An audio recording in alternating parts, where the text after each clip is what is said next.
My daughter-in-law slid a paper toward me and said calmly, "Sign this 9.4 million over if you want your son to stay alive."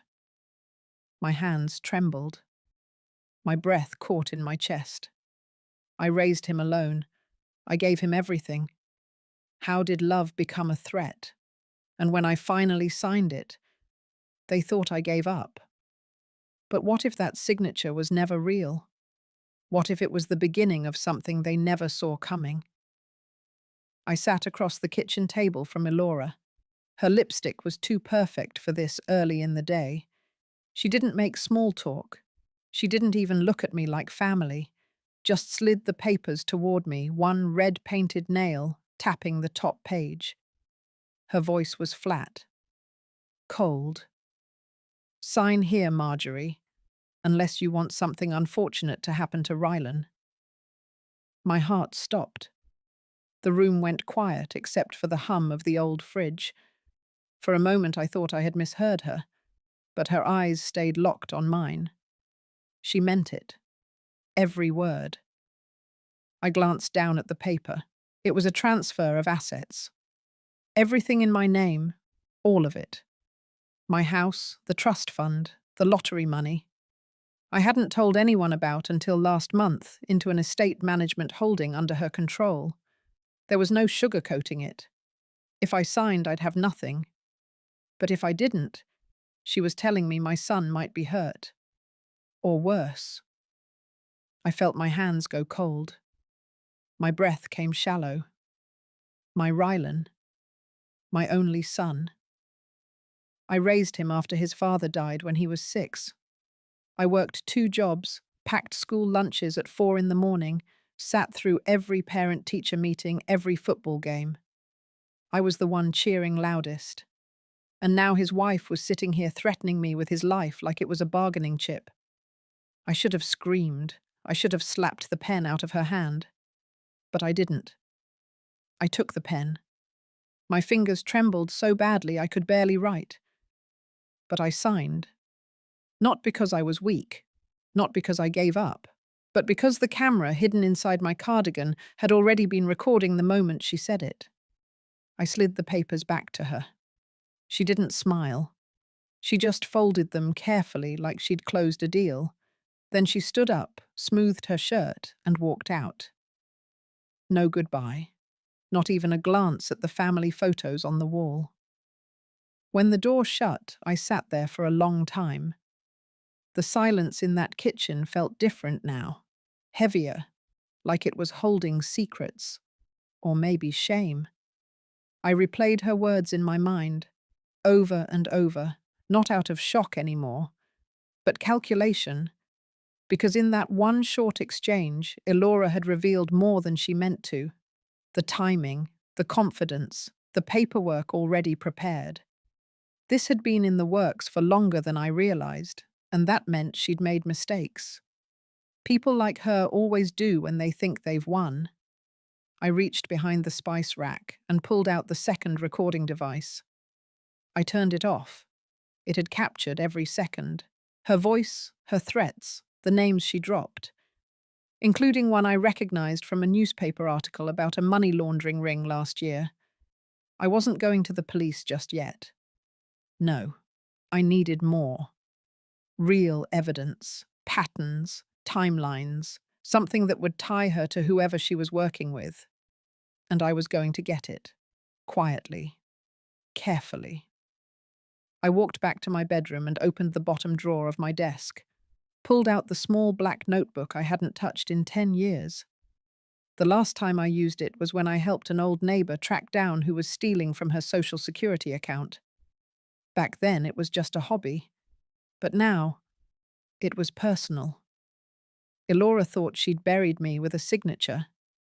What she didn't know was she just handed me the shovel. And if any of you listening have ever had someone smile at you while holding a knife behind their back, you understand. You feel it in your bones. That moment you decide this is not how my story ends. Stay with me, because things are about to turn. The day I found out I won the lottery, I was sitting alone in the laundry room with a broken basket handle and a sore knee. I didn't scream. I didn't dance.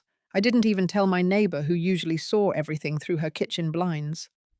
I just stared at the numbers on the screen, then folded the ticket into a Ziploc bag and buried it inside the lining of an old winter coat I kept in the attic. That was over a year ago. Back then, I wasn't living in fear. I was living in quiet uncertainty. I had spent most of my life budgeting every cent, never letting myself dream too big. So when that kind of money showed up, I didn't feel joy. I felt like a stranger had walked into my life and dropped off a bomb. I had every reason to keep it secret. Rylan was between jobs. Elora had just quit hers to find herself. They were living in the house I paid for with bills I still covered. They smiled and thanked me, but their eyes told another story. I was no longer seen as the mother who raised a boy into a man. I was the old woman in the guest room, useful until proven otherwise. I remember thinking I'd use the money for something modest. Pay off the house, fix up the cabin my late husband built in Vermont, maybe take a road trip to places I hadn't seen since my 20s. But even those ideas felt too loud. So I waited. I watched. And I said nothing. It wasn't until months later that I mentioned the winnings quietly in passing to Rylan after a doctor's appointment.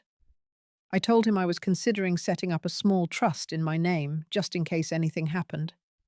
His face didn't show surprise, just a kind of distracted interest. He nodded, then changed the subject. 3 days later, Elora brought home a binder full of investment opportunities. I wasn't invited to review them, just told they'd be in my best interest. That same week, the house Wi-Fi password changed.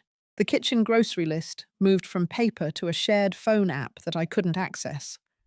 The landline was disconnected for simplicity. I found myself locked out of accounts I had opened decades ago. When I asked Rylan about it, he brushed it off, said everything was streamlined now, said I was overthinking. But nothing about my life felt simple anymore. Elora started referring to herself as the house manager. She reorganized everything from my spice rack to the file cabinets. I couldn't find my medical folder one afternoon, and she said she'd filed it properly. I never saw it again. Then there were the visitors, men in tight suits who spoke in low voices and didn't look me in the eye.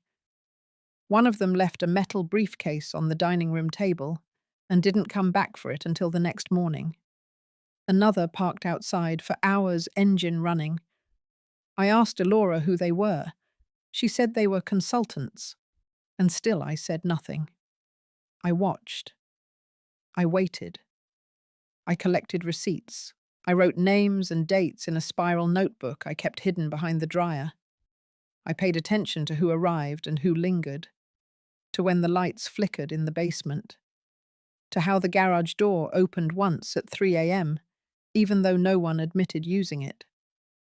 I thought of telling someone, the bank, the police, my sister back in Oregon. But I hesitated, because somewhere in the cracks of my mind, I still wanted to believe that this wasn't what it looked like, that Rylan wasn't aware, that Elora was just ambitious, not cruel. Then one night I heard them through the wall. Their bedroom was above mine. Elora's voice was sharp, impatient. She said my name. Then she said the words, quiet, but clear, about me not needing the money anymore, about how it was just sitting there, about how people like her didn't last much longer anyway. Rylan didn't stop her. He didn't defend me. I sat in the dark that night and made a decision. Whatever softness I'd held on to, whatever hope had to be put away, because I was no longer a guest in my own home. I was a target, and if I didn't act carefully, I wasn't going to lose my money. I was going to lose everything. The morning after I heard my name through the floorboards, I woke up before the sun. Not because I couldn't sleep, but because something in me had shifted. There was no more pretending, no more hoping Elora would change, no more convincing myself that Rylan didn't understand what was happening. I was living in a house where every drawer felt like a locked box and every smile hid an edge. If I didn't want to drown in it, I had to find the bottom. I started simple. I watched. Not in the way of a worried mother, but the way a person watches when she knows something is wrong and needs to find out how deep the rot goes. I sat at the kitchen table longer. I listened to Alora's calls when she took them on speaker. I made note of who she mentioned and how her tone shifted when she stepped into the hallway. One man's name came up often. Mason. Sometimes she laughed too hard after saying it. Other times she just said things like he handled the paperwork or he would take care of the mess. Then I began looking at the house differently. The renovations they insisted were for energy efficiency had added strange additions to the basement. A whole locked cabinet I wasn't allowed to open. Elora claimed it was for old business records. But I had lived in that house long enough to know it was new. Too new. On a Thursday afternoon when they were both out, I walked the perimeter of the house. The side gate was open, which was strange. Rylan always kept it locked. I went around and checked the basement window. It had a fresh hinge. It was subtle, painted over, but I noticed. There was also a tiny security camera tucked under the eave, pointed toward the back lawn. One I didn't install, one they never mentioned. I didn't touch anything, just walked back inside and poured myself tea like nothing was wrong. But inside, my mind was moving fast. That evening, I decided to test them. I brought up the idea of reworking my will at dinner. Nothing specific. Just a passing comment, something like I might want to split things differently. Elora froze mid-bite. Rylan said nothing. He didn't even blink. It was Elora who spoke first, lightly, like it was a joke. You don't need to worry about that kind of thing right now. You should be focusing on your health. I smiled, but I saw it. A flicker of something behind her eyes. That was the moment I knew she was afraid. Not of me, but of what she couldn't predict. The next day, I drove out to the edge of town to visit someone I hadn't seen in years. Charles Myers, a retired private investigator who once lived next to my cousin in Georgia. He owed me a favor.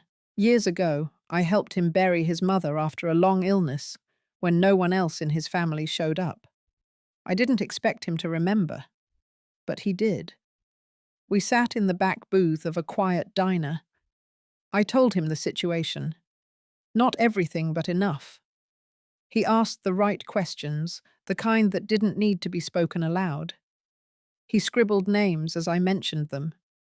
Mason, the men in suits, the briefcases, the phone calls at night. Then he looked up and asked me if I was sure I wanted to open this door. I told him I'd already walked through it.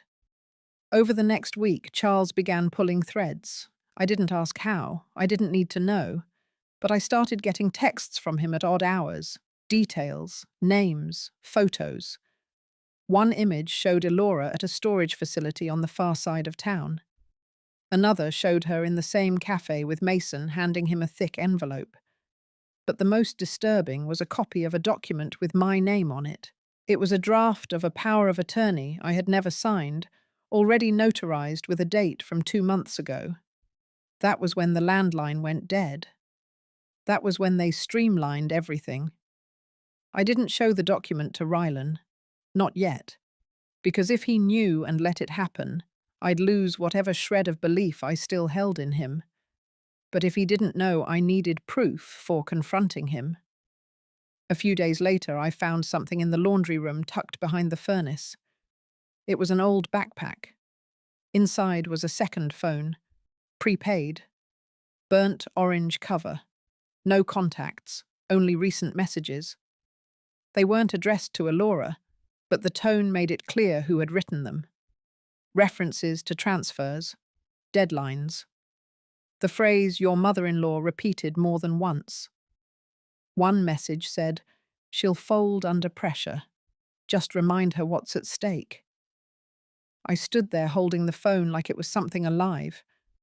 At that point, I realized I wasn't just being manipulated, I was being hunted. So I went back to Charles, told him everything, and together we made a plan. Not a big one, not yet, but enough to start.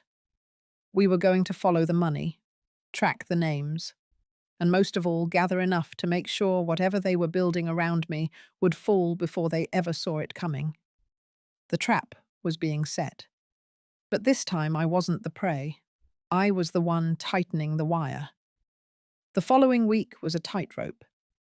I walked it with a calm face and steady hands, but underneath my thoughts were quick and sharp. I had to keep things looking normal. Breakfast at 7, folding laundry in the sunroom, asking about Ryland's job applications, even though I knew he hadn't submitted a single one in months. Elora kept talking about renovations we didn't need, investments I never approved. I nodded and smiled. But behind my eyes, I was collecting. Charles sent me updates in short, neat texts. One name stood out: Vaughan Delaney, former accountant suspected of laundering money through real estate fronts. He was arrested 7 years ago, but made a deal and vanished from public view. Guess who was in that grainy photo with Elora holding the briefcase? Same sharp jawline, same hollow eyes, new name, same man. That night I took the burner phone from the laundry room and placed it in a padded envelope. I mailed it to Charles with no return address. It had served its purpose. The messages alone could spark suspicion, but we needed more. Something undeniable. I shifted my routine to spend more time in the living room. The windows there reflected just enough light for me to see into the hallway without being obvious. I watched Elora pace during phone calls. She always used her earbuds now, but her body said more than words. Her shoulders tensed when she mentioned clearance. Her hands gestured too wide when she said transfers. One evening I saw her delete a call log before she even left the room. The way her thumb hovered made me certain she wasn't just chatting with a friend. That same week, a letter arrived. Handwritten envelope. No return name, only a local P.O. box. I opened it in my room with scissors. Inside was a photocopy of a birth certificate. Not mine. Not Ryland's. It belonged to someone named Marie Langston, born the same year as Elora, same town. But the mother's name was different. The handwriting on the bottom had one line: not who she says she is. I called Charles, told him what I received. He was quiet for a moment, then told me it matched with something he had been piecing together. Elora didn't exist. Not officially until she was 23. Before that, she'd used another name. Different social, different address history. And Vaughan, he had been her brother. Half-brother, technically. That explained the strange closeness, the glances, the trust that didn't need explaining. This wasn't just greed. It was a long game, years in the making. That night, I went to the attic, dug through my old tax folders, found the original documents from when I refinanced the house 5 years ago. The signature Elora forged didn't match. The pen strokes the spacing. I took high-resolution photos and sent them to Charles. It was time to test another boundary. The next morning I asked Elora if she'd be willing to accompany me to a financial planning meeting.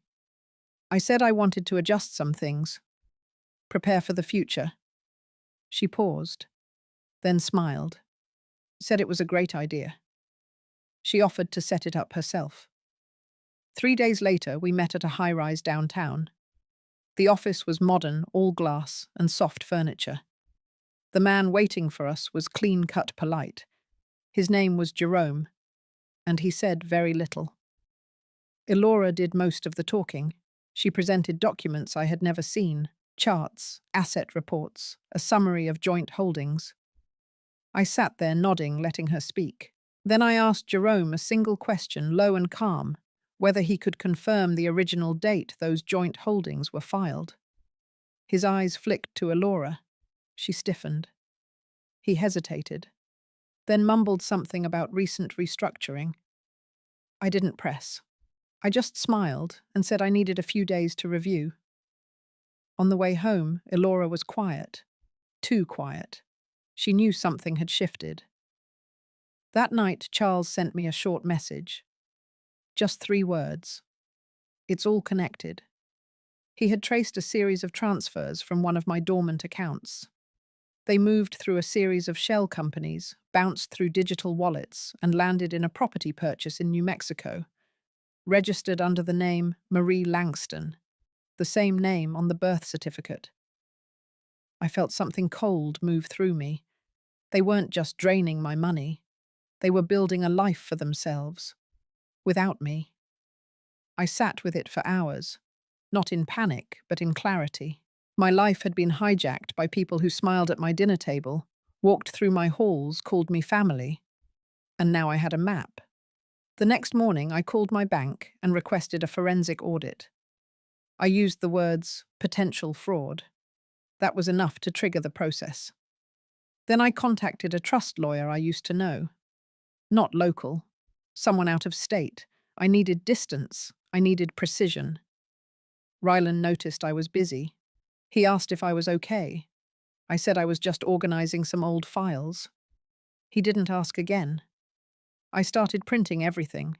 Photos, signatures, records. I made copies, hid them in separate places. One in my safety deposit box. One with Charles, one mailed to my sister marked just in case. I wasn't afraid anymore. I was ready. They thought I was a shadow of a woman. They were wrong. The next time Elora asked me to sign something, I was ready. She came into the sunroom holding a slim folder and a pen. Her smile just a little too rehearsed. Her tone was syrupy, the way someone might speak to a pet or a small child. I know paperwork is exhausting, she said, but this will make things easier for everyone. It's just a care waiver and power of attorney combo. Standard stuff. I reached for the folder slowly, my hand steady. I flipped through the pages without really reading them. I had already seen the forged version through Charles already knew the setup. They were counting on habit. On my silence. On trust, long since eroded. I set the papers down on the coffee table and looked up at her. My face was soft, but I kept my eyes locked. She hesitated. Just a flicker of something uncertainty or annoyance. Then it was gone. I'll need time, I said simply, to review. Her mouth twitched before she forced another smile. Of course. That evening I heard the back door shut at 10:43. I checked the clock without moving from my chair. Elora was on another call. I didn't hear the words, but I caught the rhythm of tension. Fast, low-clipped. She was nervous. Rylan was upstairs in the guest room where he now slept most nights. He had grown quieter, more withdrawn, like he was beginning to sense the storm he was sitting in. The next morning, I called the Financial Crimes Division of the local police department and requested to speak with someone in fraud. I gave them the folder Charles helped me assemble, carefully edited, free of speculation, just facts. Forged signatures, false identities, misappropriated accounts. I didn't tell them about Vaughan or the shell companies yet.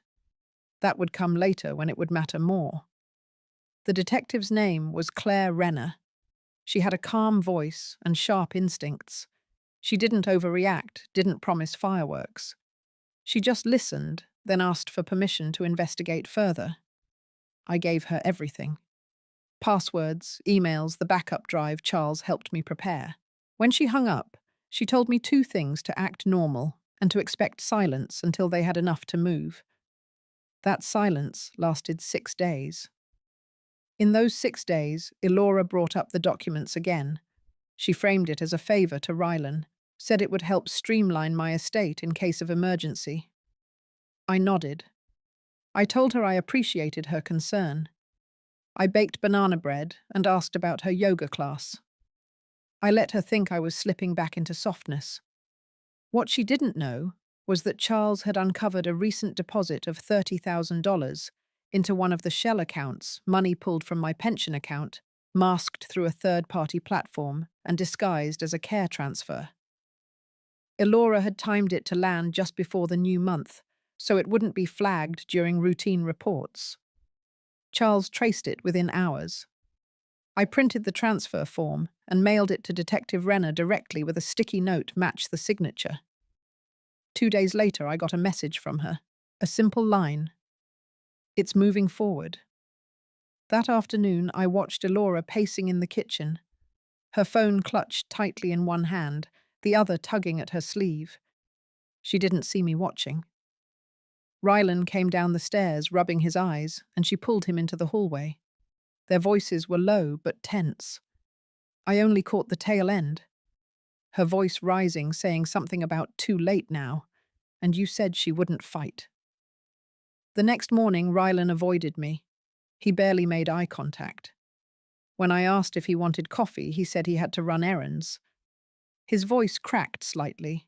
I saw guilt there, blooming in the lines of his jaw, his posture. Maybe he had started to connect the dots. Maybe the silence between us had grown too loud. That night it happened.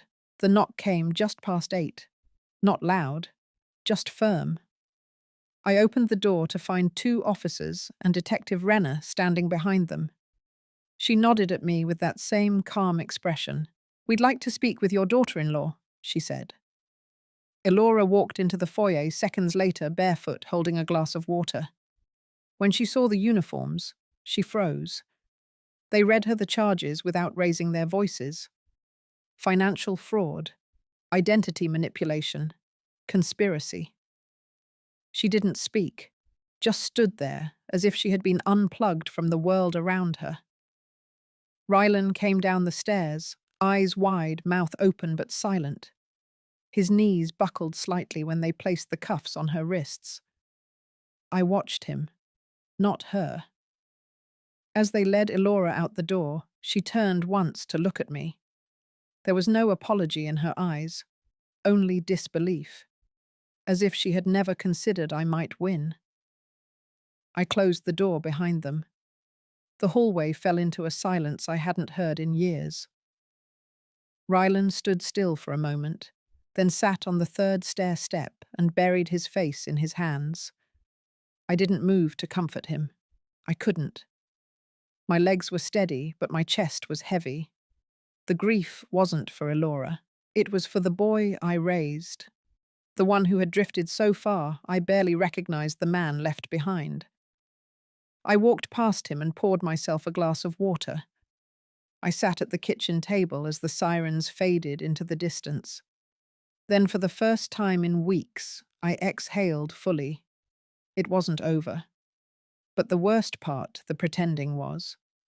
For 2 days, Rylan didn't say a word to me. He moved around the house like a shadow, quiet and distant. The television stayed off. The radio in the kitchen was silent. Even the dog next door didn't bark like usual. It was as if the entire neighborhood had absorbed the tension inside my home. I kept my routines, made my coffee at 6, watered the herbs by the window, read the local paper cover to cover. I wasn't avoiding him. I just knew he needed to sit with the weight of it all. Some things couldn't be rushed. On the 3rd morning, I found him in the backyard, sitting at the edge of the porch in an old hoodie, eyes red and swollen. His hands hung between his knees. He didn't look up when I stepped out. I sat beside him. The wood beneath us was still damp from dew. We said nothing for a long while. Birds fluttered in the branches above us. Somewhere down the block, a lawnmower started. I didn't know he finally said, voice thin, not all of it. I let the silence linger. I could have asked what he did know. I could have reminded him of the warning signs. But I didn't. I simply nodded. He pulled something from his pocket. A bracelet. My bracelet. The silver one with the etched tulips that I thought I'd lost months ago. He turned it over in his fingers like it was a fragile thing. "She took it," he whispered. "Said you probably forgot where you put it." I reached over and closed his hand around it. I didn't need it back. What I needed was happening right there in that quiet porch moment. Shame. Awareness. A flicker of something soft returning. Later that day, we sat at the dining table while I went over my estate papers. I told him calmly that everything had been reviewed by the authorities, that my assets were safe, that no one else would be managing them but me. He nodded, eyes on the papers. I'm not asking for anything, he said. I just want to help. His words hung there unsure. He meant it. I believed he did. But trust was no longer something I handed out freely. It would have to be rebuilt piece by piece over time. That afternoon, I received a call from Detective Renner. The charges against Elora were expanding. More victims had come forward. Apparently, she had used variations of her identity before, under different names, different towns, always targeting older women, usually with sons. The pattern was chilling. They were building a case that reached across state lines. Vaughan Delaney's name was now officially linked to the scheme. The federal agents were involved. Renner asked if I'd be willing to testify when the time came. I said yes, not for vengeance, but to make sure no one else suffered the way I had. It was a strange kind of closure. Quiet. Not triumphant, but solid. That night, I stood in front of the mirror and looked at myself long and hard. My face was the same, a little older, a little more tired. But there was strength there too. I hadn't broken. I hadn't crumbled. I had endured. I went to bed early that evening, windows open, letting in the cool air. Rylan stayed downstairs, going through boxes of old photo albums I hadn't touched in years. I heard him laugh once, a small sound but real. It would be a long road. But for the first time in a long while, I believed in the possibility of healing. The worst part wasn't over, but the walls around me weren't closing in anymore. They were opening. The courthouse was colder than I remembered, not the temperature, but the atmosphere. Polished floors, heavy oak doors, quiet murmurs that barely broke the stillness. I sat in a narrow hallway outside a conference room, hands folded in my lap. A plain folder rested beside me, filled with everything I had been holding close for months. Records, photographs, signatures, evidence that painted a picture no one could deny. Rylan sat 2 chairs down. He hadn't said much on the drive in, but I could tell he was nervous. His fingers tapped against his knee. His eyes kept drifting toward the conference room door. He had offered to come, insisted really, after hearing that today's meeting might include Elora's attorney. I told him he didn't have to. He said he wanted to face it. Maybe for himself. Maybe for me. The door opened. A man in a charcoal suit stepped out and called my name. I rose slowly, gave Rylan a brief nod, and followed the man inside. There were 3 people waiting: Detective Renner, a federal investigator named Landry, and Elora's attorney, Mr. Pike. No, Elora. She had waived her right to be present. That didn't surprise me. We sat at the long table. Mr. Pike opened with the usual pleasantries, then began to explain their offer. Elora would plead guilty to multiple counts: fraud, forgery, identity theft. In exchange for a reduced sentence, she would provide full disclosure of her and Vaughan's financial network. Names, accounts, passwords. She would forfeit all assets linked to the scam, including anything purchased in my name. I listened without interruption. When he finished, all eyes turned to me. Detective Renner asked if I had any questions. I said no. Then I opened the folder and laid the documents flat. One by one, I walked them through each page: the forged trust agreement, the false identity records, the suspicious wire transfers. Mr. Pike stayed silent, taking notes. I could see the discomfort in his posture. He hadn't expected me to be so thorough. At the end, I looked at Renner and said simply, "I agree to the plea." But I want the court record to reflect the full extent of the harm done, not just the financial. She nodded once. It will. After the meeting, I stepped outside into the weak afternoon sun. Rylan followed quietly. He didn't speak until we reached the car. She really thought she could get away with it. I didn't respond right away. I stood by the passenger door looking out at the street. People passed by, going about their day, unaware of the storm that had finally broken inside our lives. She almost did, I finally said. That night I didn't sleep much, not from worry, but from the weight of memory. I thought about the first time I met Elora. She had worn a pale blue dress and hugged me like I was already her mother. I remembered how she used to bring me tea when I was sick. The birthday cards with glitter pens. The soft way she said my name like it meant something. I thought I had seen her heart. I hadn't known it was performance. In the morning, I made a pot of oatmeal and sat with Rylan at the kitchen table. We didn't speak at first, but then he reached for the folder and began flipping through it. "You kept all of this," he said, more to himself than to me. I watched him as he moved from page to page, each one a reminder of how deeply the betrayal had gone. Not just hers. His, too. "You saw her before I did," he murmured, and I didn't want to believe it. I let the silence hang. Then I said what I had been holding inside for weeks. "I didn't need you to believe me. I needed you to see me." He looked up. His face was tired, older than it should have been. But in his eyes, something shifted. Not guilt, not even regret. Just recognition. That afternoon, I went to my safety deposit box. I took out the backup drive and made 2 additional copies. One stayed with me, one went to Charles, one I mailed to my lawyer. I wasn't preparing for disaster. I was closing every door that had once been left open to harm. Later that week, Detective Renner called with an update. Vaughn had been found.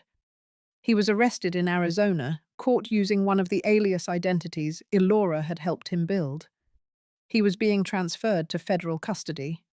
The case was expanding. I didn't celebrate. There was no joy in seeing people fall, just relief. Quiet, clean relief. That Sunday, I walked to the old church at the edge of town. I hadn't been inside in years. But the doors were open, and the sunlight coming through the stained glass fell like warm water on the wooden pews. I sat in the back and listened to the organ swell. No prayers, no requests, just presence. And when I walked out again, I felt lighter. The worst parts were behind me. The healing had begun. The following week brought a stillness that felt foreign. No phone calls from lawyers, no detectives requesting follow-up interviews, no knocks at the door from nervous neighbors who had heard whispers about the case. The world, for the first time in months, stopped demanding something from me. I thought that peace would be immediate, that it would feel like cool water after a fire. But it wasn't. Peace, it turned out, had to be learned again. I spent mornings walking the trail behind the library, the one Rylan used to bike as a boy.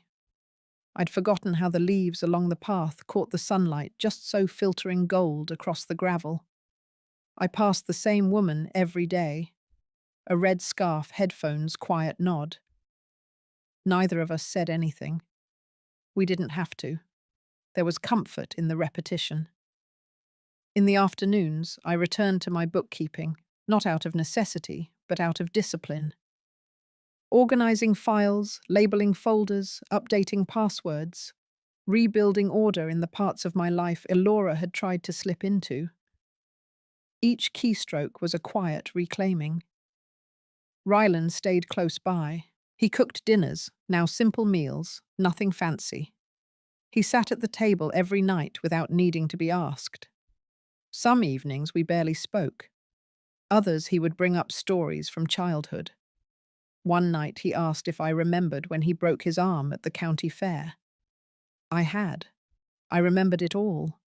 How he had cried in the back seat, how I had held his hand tighter than I meant to. There was a humility in him I hadn't seen in years. Not guilt. That would have been easier to dismiss. This was softer, a slow understanding of what had been broken and who had helped mend it. One evening, just after sunset, Rylan came into the living room holding a brown envelope. His expression was unreadable. "I want you to have this," he said. Inside were a few old photos, me and him, a birthday cake, a trip to the lake, and then something else. A letter written in his handwriting. Not new, folded creased, the ink slightly faded. I looked up confused. "I wrote it last year," he said, "but I never mailed it. I was angry. I blamed you for things I didn't understand." I held the letter but didn't open it. He didn't push. "I don't expect you to read it," he said. I just thought, it belonged with you now.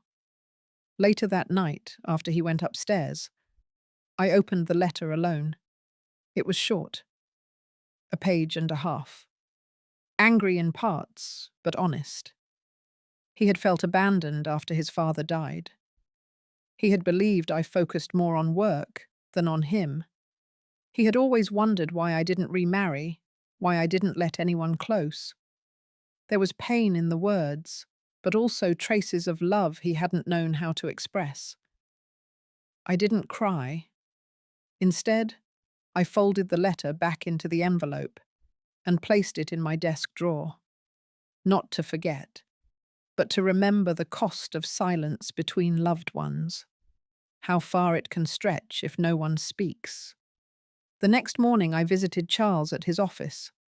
I brought him his favourite tea bergamot with lemon and a folder with updates on my estate. He scanned the papers quickly, then smiled. "You've always been better at this than most of my clients." "Fear is a good motivator," I replied. He paused, thoughtful. "I don't think it's fear anymore. I think it's clarity." Before I left, he handed me a brochure. A small non-profit in town was starting a mentorship program for older women navigating late-in-life transitions, widowhood, retirement, financial independence. They needed volunteers, not to give speeches or run workshops, just to sit with someone and listen, maybe offer a few words or none at all. I took the brochure with me. That night I looked at it under the kitchen light while Rylan chopped carrots. The image on the cover showed two women sitting on a porch swing. One older, one younger, both smiling but not at the camera, just at each other. The next day I called the number listed on the back and signed up. Healing, I realized, wasn't just about what you closed. It was about what you opened. And somewhere between the courtroom and the kitchen table, I had opened a door I hadn't known was shut. The morning of the dinner, I stood in my closet longer than usual. My hand rested on a navy blouse, soft with age, familiar. But then I reached for something else. A deep burgundy dress I hadn't worn since Charles's retirement party 5 years ago. I ironed it slowly, pressing out the creases that time had folded into it. It wasn't vanity. It was intention. That night, as Rylan helped plate the roasted chicken and garlic potatoes, I laid the table with linen napkins and polished forks. There were no candles, no centerpieces, just the steady glow of the kitchen lights and the soft hum of music from the radio. I wanted it simple. I wanted it clear. Charles arrived first, then Dana, my accountant, who had been with me through everything. Finally, two women from the mentorship program I had quietly joined the week before. Not everyone at the table knew the full story, but they didn't need to. What mattered was the energy in the room. It was warm, present. Rylan moved through the kitchen with ease. He poured water past dishes, listened. His laugh was quieter than I remembered from his younger days, but real. Midway through the meal, I stood. "I'm grateful you're all here," I began, "not just for the food or the company, but because this space, this table, it's no longer a place where I pretend. It's where I speak plainly. The room quieted. Even the music faded into the background. I looked at Rylan.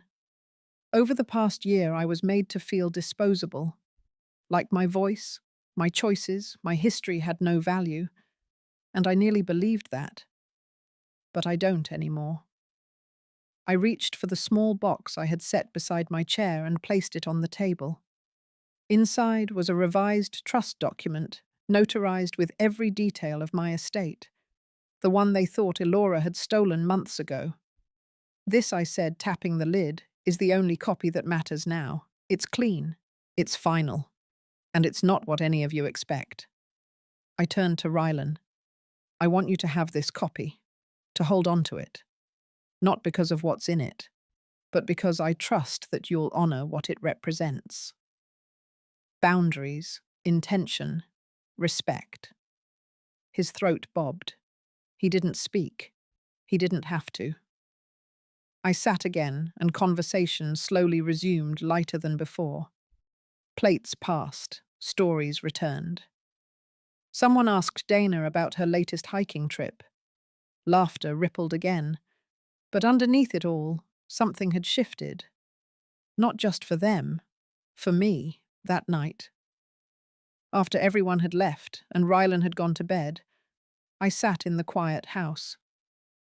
I opened my laptop and stared at the desktop. Then I opened the folder marked Elora Archive. I had kept everything, every email, every spreadsheet, every recorded voicemail. There had been a moment months ago when I thought about deleting it all. But I didn't. Not out of bitterness, but because I knew that someday I might need to remember. Not the pain, but the lessons. I clicked one file. An old voice message. Elora's voice soft, almost sweet. "We're just trying to help you get organized," she had said. "This is for your own good." I closed the file. Then I deleted it. And then slowly I deleted the rest. One by one. Not because I forgot, but because I was finally done carrying it. The next morning I met Rylan on the back porch with 2 mugs of coffee. We sat in silence for a while, watching the sun lift above the rooftops. "I didn't expect any of what you said last night," he said eventually. "I know, but I'm glad you said it." I nodded, taking a slow sip. The bitterness had cooled just right. Later that day, I took a walk to the corner shop. The owner, a woman named Beatrice, waved when I entered. We hadn't spoken much beyond polite greetings, but today she came around the counter. "I heard about what happened," she said, gently. "You're stronger than most would be." I didn't respond right away. Instead, I smiled. Some things break you just enough to rebuild right. She nodded and returned to her post. I picked up a loaf of bread, some tea, and a small bouquet of tulips. Back home, I placed the flowers in a vase by the kitchen window. The sun hit them just so, lighting their petals like stained glass. I stood there for a long time, watching their quiet color bloom into the room. I had been threatened, betrayed, undermined, but I hadn't been erased. And as I stood in that kitchen, arms folded, tulips catching the morning light, I felt something I hadn't in a long time. Power. Quiet. Steady. Mine. The morning after the dinner, I woke to a strange stillness in the house. Not silence exactly, but an absence of tension. No heaviness in the air. No sense that someone might be listening behind a door. Just calm. I moved slowly through the kitchen, poured a cup of coffee, and let myself breathe. Rylan had already gone out for a jog. His shoes were missing from the front mat, and the door creaked slightly from having been closed too quickly. I smiled at the thought of him waking before me. That hadn't happened in years. I sat by the kitchen window, the same one where the tulips still stood, slightly more open now, their petals stretching into the light. There was something about them I couldn't stop watching, as if they too had been holding their breath for a long time. Around noon, I drove to Charles's office. We had scheduled one final meeting not for legal paperwork, but for something else. Closure. The kind that can't be written into a contract or sealed in a folder. He was waiting in the conference room, a mug of black coffee already steaming at his elbow. "I brought this for you," I said, handing him a small envelope. He opened it and took out a handwritten note. It was short. Just a few lines, thanking him for his loyalty, for never doubting my instincts, for standing with me when I felt invisible. He read it in silence, then folded it carefully and placed it in his inside jacket pocket. "Most people don't say thank you like that," he said. I shrugged. Most people haven't walked through fire. We didn't talk about Elora or the court case. We didn't need to. That chapter had been sealed. She had accepted the full terms of the plea deal and begun her sentence the week before. Vaughan, too. Their names had started to fade from the newspapers. Soon they would be little more than footnotes to other people's stories. But not to mine. Before I left, Charles slid a single sheet of paper across the table. It was a list. Organizations, scholarships, grants, causes I had mentioned in passing during our conversations over the past year. Women's shelters, financial literacy programs, caregiver support groups. "You said you didn't want your legacy to be just about defense. Maybe it's time to build something from offense," he said. The word caught me. Offense, not as retaliation, but as direction. That night, I sat with Rylan in the living room. The television played softly in the background, but we weren't watching. He held a sketch pad on his knees, something he had picked back up recently. He didn't show me what he was drawing, and I didn't ask. I trusted the process, whatever it was. "I've been thinking," he said without looking up, "about the land, the property in North Creek.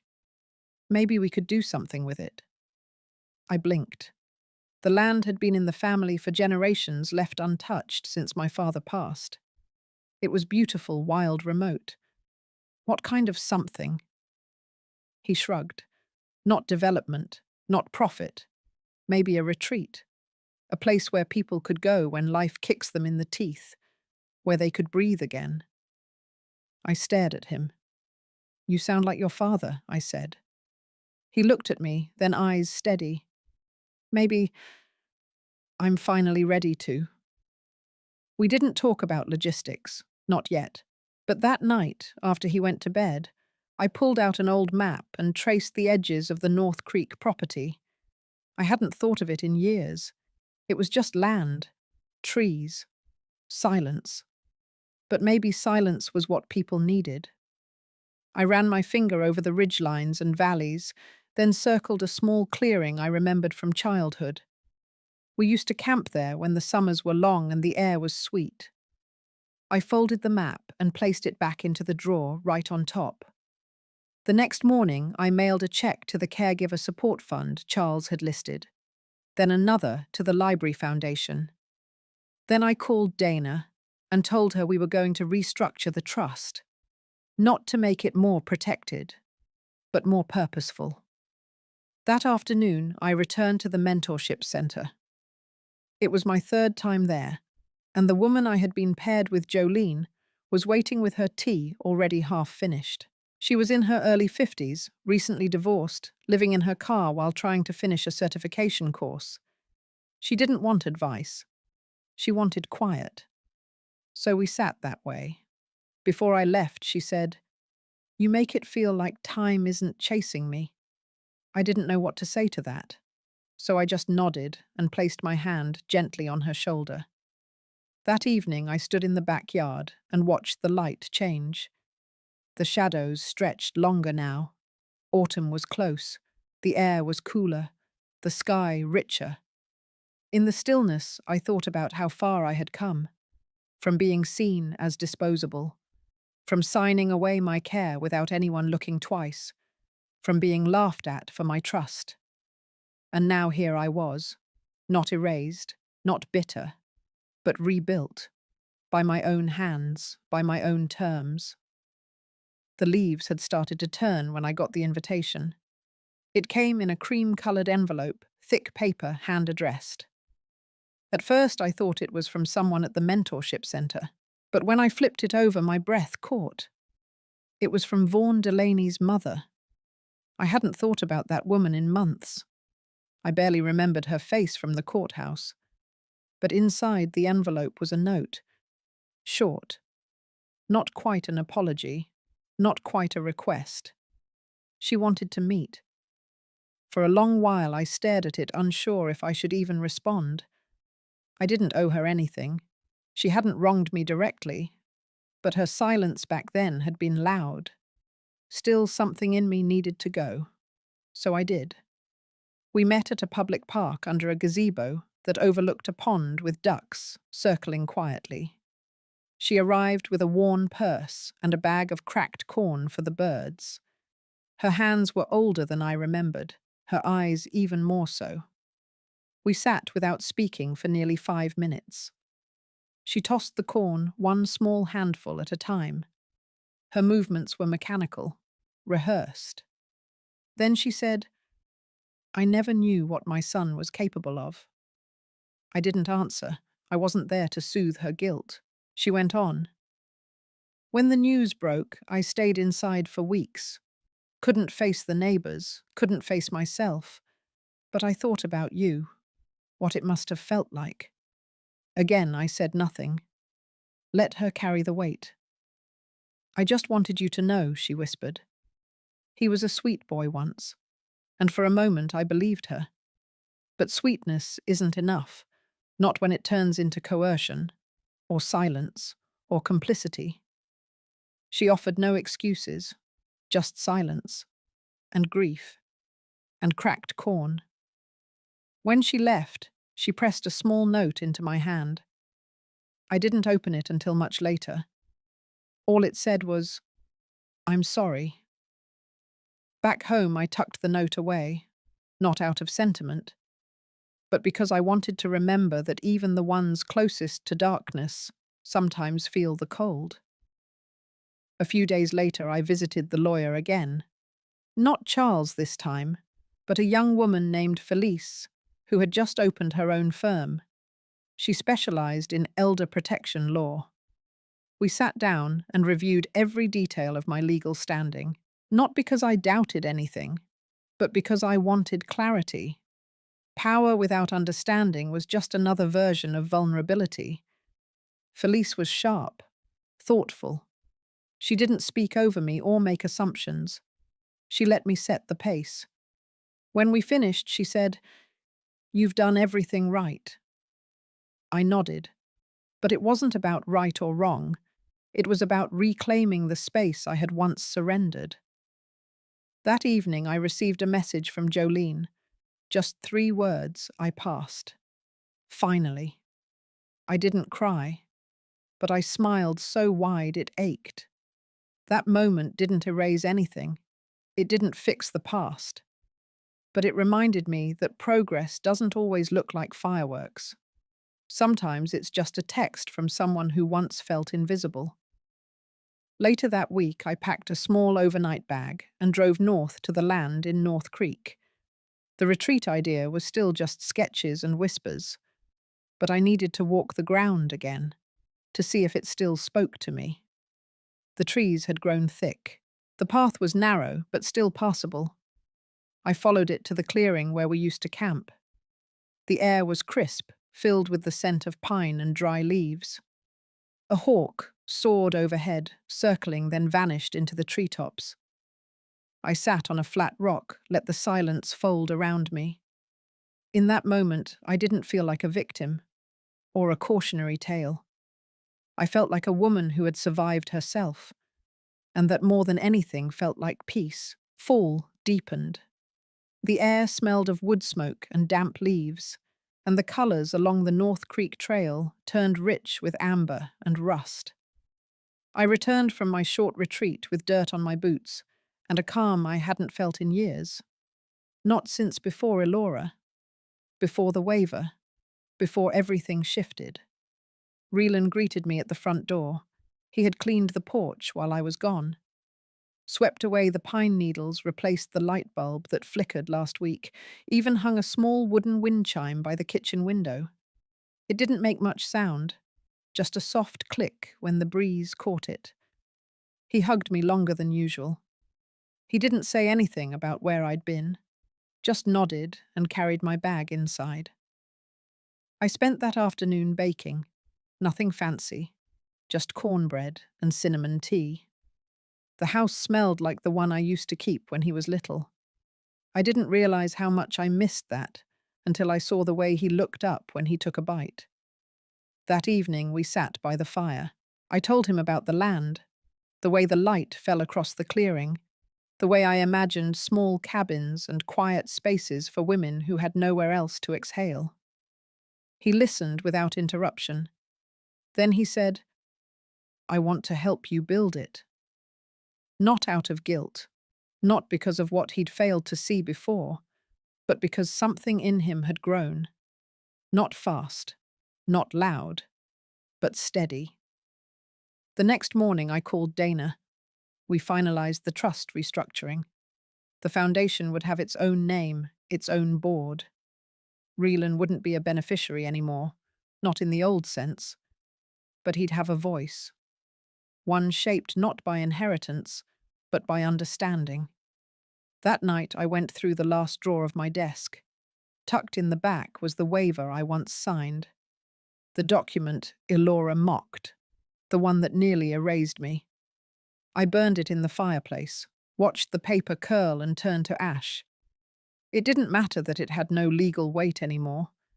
It mattered that I had signed it in fear, and that now I wasn't afraid. As I stood there, Rylan placed his hand on my shoulder. "I never told you this," he said, "but I read your journal, the one you kept in the hospital." I turned slowly, unsure how to respond. He looked down. I just wanted to know what I missed, what I let happen. I didn't scold him. I didn't ask for explanations.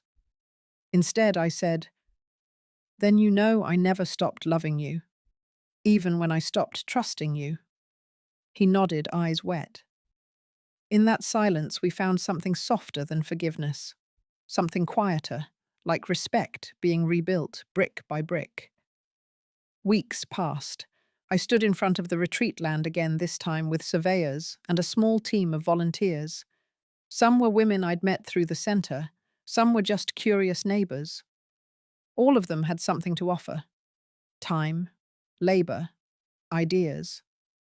I watched the space come alive, not with noise, but with presence. We called it the Quiet Place, a name simple enough to feel familiar, strong enough to carry a new beginning. One evening, as I locked the front gate, Jolene arrived unannounced. She was no longer sleeping in her car. She had a job at a small clinic, a stable room in a shared house, and a spark in her eyes I hadn't seen before. I brought something, she said. It was a set of wind chimes, handcrafted, delicate. "For your porch." She smiled. "So you never forget the sound of peace." I held it in my hands for a long time, and when I hung it later, I stood still and listened. Not to the wind, but to everything it had carried away, and everything it had brought back. If this story touched something inside you, if you've ever been made to feel invisible or had to rebuild yourself in silence, you're not alone. This is for every woman who's ever found strength after betrayal. We'd love to hear your story, your reflections, your voice. Leave a comment, share with someone who needs to hear this. And thank you for listening.